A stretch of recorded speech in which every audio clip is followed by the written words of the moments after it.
Dialysis machine கண்டுபிடிக்கப்படுறதுக்கு முன்னாடி மருத்துவ உலகம் சந்திச்ச பாதிப்புகள் என்னென்ன அப்படின்றதையும், அந்த பாதிப்புகளை சமாளிக்க கையாளப்பட்ட சிகிச்சை முறைகள் என்னென்ன அப்படின்றதையும் பார்க்கலாம்.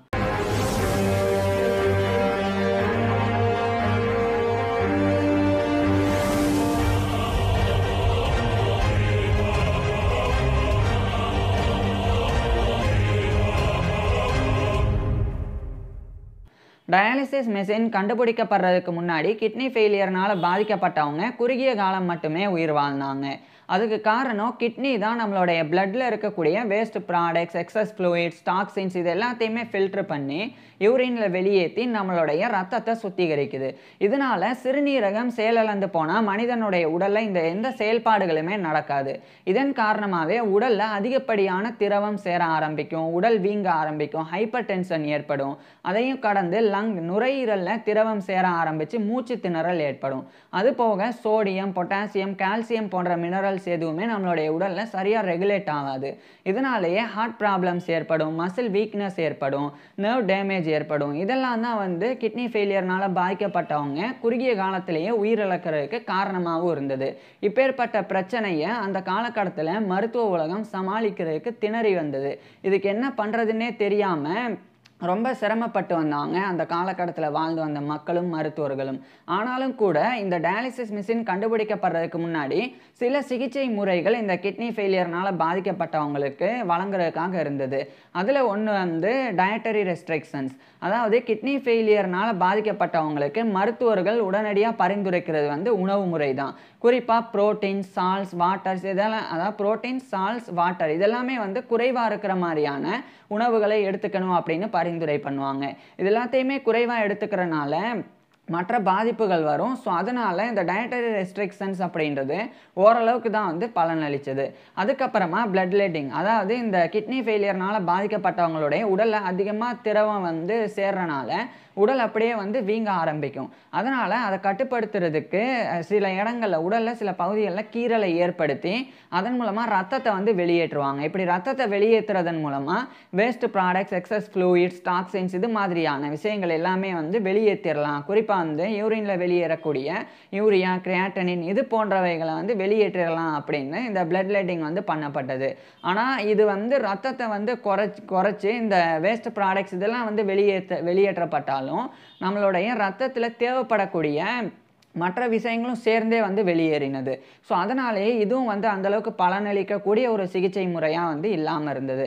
அதுக்கப்புறமா ஸ்வெட்டிங் தெரப்பி, அதாவது இந்த கிட்னி ஃபெயிலியர்னால பாதிக்கப்பட்டவங்களுக்கு அதிகமாக வேர்வை வர வைப்பாங்க. அதுக்கு ஹாட் பாத்ஸ் பண்ணுறது, சானாஸ் பண்ணுறது இது மாதிரியான முறைகள் இருந்தது. இதெல்லாம் பயன்படுத்தி வேர்வை வர வைப்பாங்க.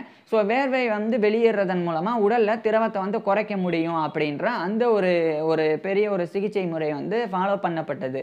ஆனால் இது ஓரளவுக்கு பலனளித்தது. ஏன்னா திரவம் ஸ்வெட்டிங் மூலமாக வெளியேறும்.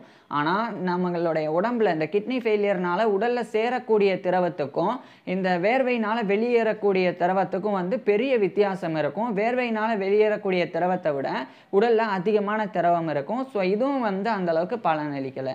அதுக்கப்புறமா இந்த டிஜிட்டாலிஸ், அதே மாதிரி டயரெட்டிக்ஸ் போன்ற மருந்துகள் பயன்படுத்தப்பட்டது. இந்த டிஜிட்டாலிஸ் கிட்னி ஃபெயிலியர்னால ஏற்படக்கூடிய ஹார்ட் ப்ராப்ளம்ஸுக்காக பயன்படுத்தப்பட்டது. அதே மாதிரி டயரெட்டிக்ஸ் அடிக்கடி யூரின் வர்ற மாதிரி பயன்படுத்தப்பட்டது. ஆனால் இதுவும் கூட பெருசாக பலனளிக்கலை. அதுக்கப்புறமா சர்ஜிக்கல், அதாவது சர்ஜரியை பயன்படுத்தினாங்க, சர்ஜிக்கல் ப்ரொசீஜர். இதை பொறுத்த வரைக்கும் இப்போ உடலில் அதிகமாக திரவம் சேர்றனால அதை வெளியேற்றுறதுக்கு அறுவை சிகிச்சை பண்ணி வெளியேற்றினாங்க. இது உண்மையிலே திரவம் வெளியேறிச்சு தான். ஆனால் அதில் நிறைய பிரச்சனை இருந்தது. என்னன்னா ஒவ்வொரு முறையும் உடலில் திரவம் சேரும்போது ஒவ்வொரு முறையும் சர்ஜரி பண்ணிகிட்டே இருக்க முடியாது. ஸோ அந்த பிரச்சனை அப்போ பெரிய ஒரு பிரச்சனையாக இருந்தது. ஸோ இப்படி இந்த கிட்னி ஃபெயிலியர்னால பாதிக்கப்பட்டவங்களுக்கு டயாலிசிஸ் மிஷின் கண்டுபிடிக்கப்படுறதுக்கு முன்னாடி இவ்வளோ பிரச்சனைகள் இருந்தது. மருத்துவர்களும் இவ்வளோ சவால்களை கடந்து இந்த மாதிரியான சிகிச்சை முறைகளை பயன்படுத்தினாங்க. ஆனால் எந்த சிகிச்சை முறைகளுமே சரியாக கிட்னி ஃபெயிலியர்னால பாதிக்கப்பட்டவங்களை காப்பாற்றக்கூடிய அளவில் இல்லை.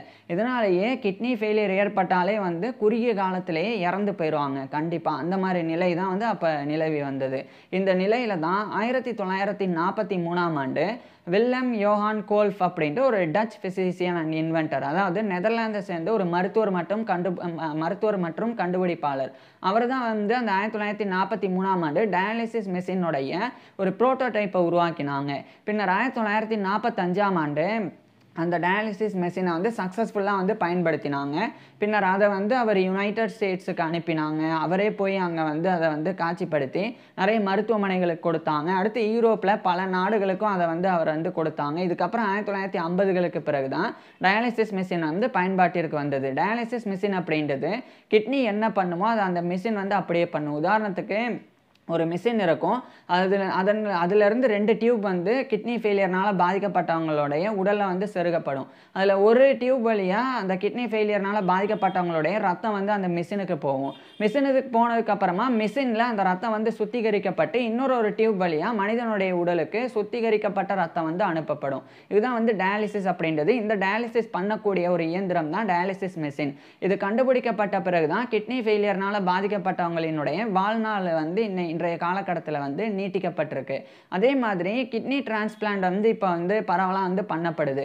இருந்தாலும் கிட்னி டிரான்ஸ்பிளான்ட் அப்படின்னு சொல்லும்போது இப்போ கிட்னி ஃபெயிலியர் ஆச்சுன்னா உடனடியாக வந்து வேற ஒருத்தவங்களுடைய கிட்னி எடுத்து பொருத்திட முடியாது. அந்த வேற ஒரு நபரினுடைய கிட்னி இந்த ஒரு நபரினுடைய கிட்னி ஃபெயிலியர்னால பாதிக்கப்பட்டவருக்கு வந்து சரியாக வந்து பொருந்துமா அப்படின்றத பார்க்கணும்.